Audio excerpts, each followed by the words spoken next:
Well, it's the sounds of February. This is the latest update to the garden. Got my big guy out here cleaning up the yard. The weeping willow dropped quite a bit of branches during all this winter storm. But I just wanted to show you right over here. These are Jackson Perkins red ribbon rambling roses. And when I say ramble, I mean ramble. There's two in here. There's one. There's two. But they are rambling all around. They've spread all throughout this bed, and actually they've spread out into this part of the bed that we're getting ready to eliminate. There's a little bit of it there. So I'll probably dig these up and move them.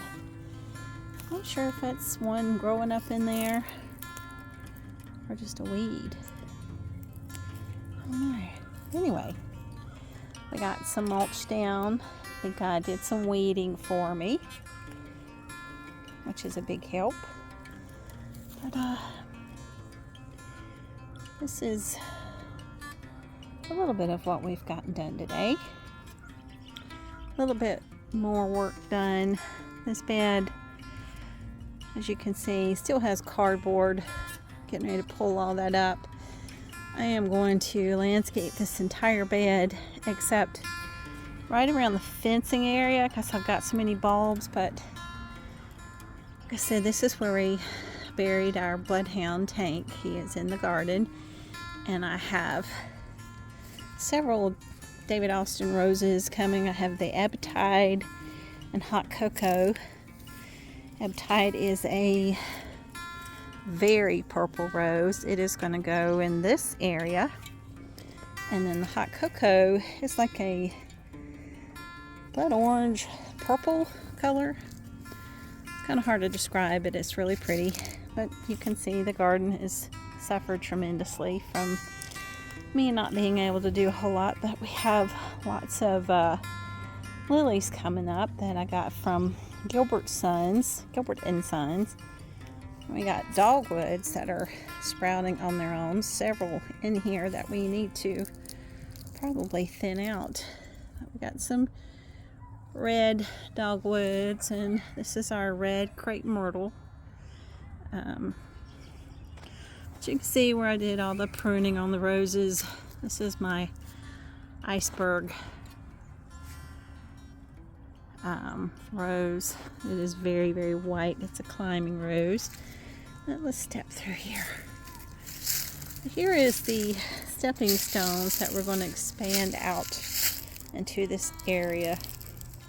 I'm going to get a sandbox soon for our little grandson, but you can see where we trimmed back our poet wives. Quite a bit of work done, but much more to do. Started stenciling. Need to get out here and finish stenciling these stepping stones, but I'm going to build a cooking area over here. And not much more to do. Have lots of lupins we're putting in the garden this year. We got a fire pit we got to work on. But yeah, the garden's starting to wake up. It's a little bit early.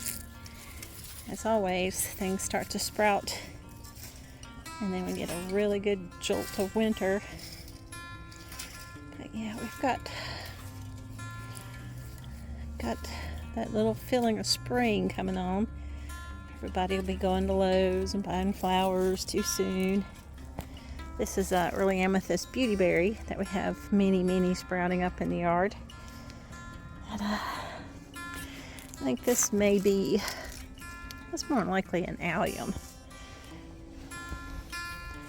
But yeah, we got all kinds of stuff sprouting up here. This is a patio peach tree that has never sprouted peaches, which they're not edible anyway. They're mostly for the deer. And this is a bit of a David Austin rose that was left over. This is the Emily Bront. That a little bit of it got left in the ground when I moved it, so I guess, let's see, last year it was nothing but a sucker. Maybe this year we'll have some roses. But it's a beautiful day here in Pilot Mountain. Got all kinds of ideas running through my head. You know, you got the gardening bug when you can't sleep at night and all you can think about is your garden. These are African irises that we moved over here to create a bit of a wall. They get very tall, very, very tall. Probably about 4.5 feet tall. The greenery does, and it has real pretty purple flowers in the spring. But anyway, all right, coming at you from the foothills of the Blue Ridge Mountains, encouraging all of you folks to get outside, get your hands dirty. It's not time to plant anything pretty, but you can be thinking about it. Get your seeds ready. This is my little pussy willow that I cut back, and I have 6 little sprigs trying to germinate in the windowsill. Hopefully I'll have some growing. That would be nice if I did. Let's see.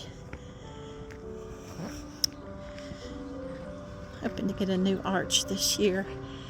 We did cut back the Vitex tree quite a bit, as you can probably tell.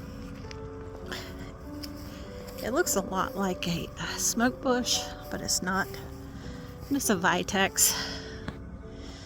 Trying to give it some movement in the center so the air can flow. Cut it to where the branches are going more up and not out, because it's hard to mow around. And then we did cut the golden smoke bushes. I should have cut them last year, but I didn't. These are your firecrackers or your sparklers that will have your flowers. So I have some still on here, but I had to cut quite a bit off. It was going all the way up into the roof line, and we can't be having that. So we cut her back, and that's okay. They don't mind a good trim. They're not that sensitive. And then I did cut back my knockout roses quite a bit. Like I said, cut out the stuff in the center so that there can be some movement. So yeah, got my planters I gotta get ready to fill. Planting lupins underneath all these maple trees. Yep, all kinds of possibilities. All right, I'll talk to y'all later. Bye.